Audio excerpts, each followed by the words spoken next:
So really quickly, I just want to show you how to use the quick select tools and the fill tools.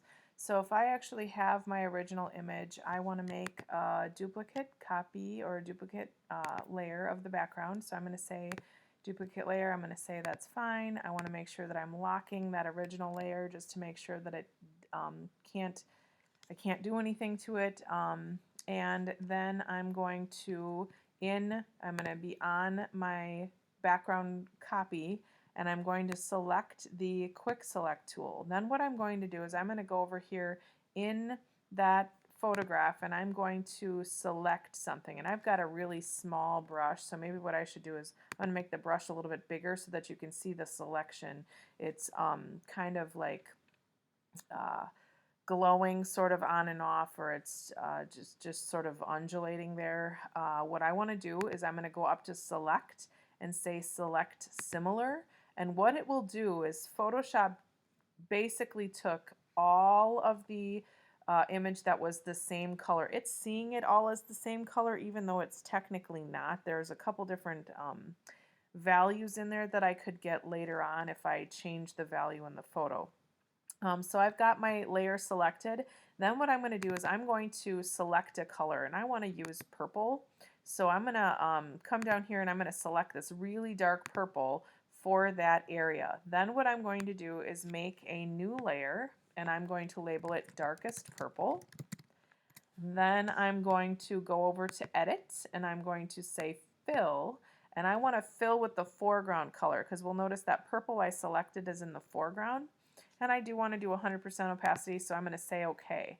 And then technically I'm going to press Command D, and basically what that did is it deselected the area. So Command D, right up here, it's not highlighted anymore because I already deselected it. And actually, if I go back in the history, you can see that it's sparkly over what I chose again. And if I do a Command D or I go under select and deselect, it deselects those colors for me.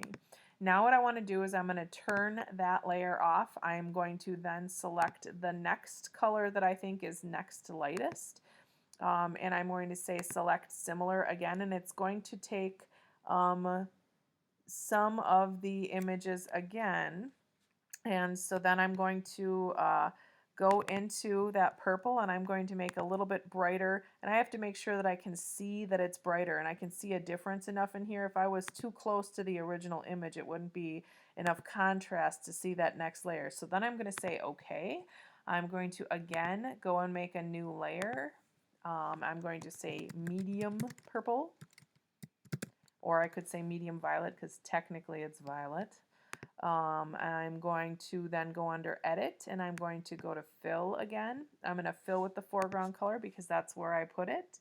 And what I'll notice is when I turn the darker color on, because it's over the top of this one that I just did, I can actually see a difference. So I'm going to have to actually turn off that selection tool, and I can see a lighter and a darker part right here. It's not very significant, so I may want to go in and make an even darker version of this original photograph. So if I go in here in this photograph and I select, I'm just going to go in the adjustments, and I'm going to make it darker with contrast. So I'm going to actually go over here, and I'm going to make it darker in certain areas. So I'm going to say that that's okay. Then I'm going to select, and I'm going to select similar, so that I get all of those dark areas that I perhaps didn't get the first time. Then I'm going to make another new layer that says,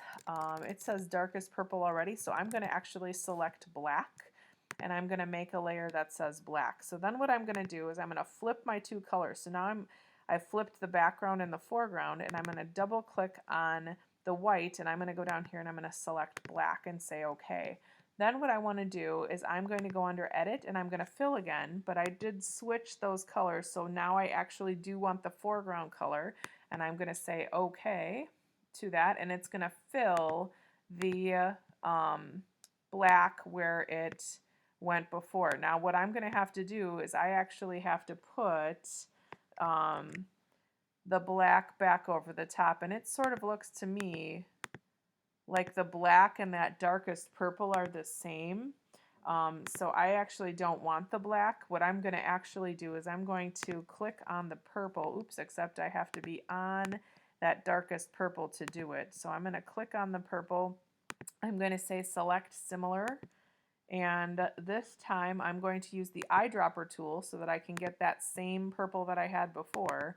And I'm going to make that purple a little bit darker than what I had it before. Then I'm going to go under edit and say fill. And I'm going to fill it with the foreground color. And now I can definitely see there's a bigger contrast between that medium purple and the darkest purple. And then what I want to do is I'm going to have the black selected, and I can either drag it to the trash, or I can also press the delete key on my keyboard and it actually deletes the image for me.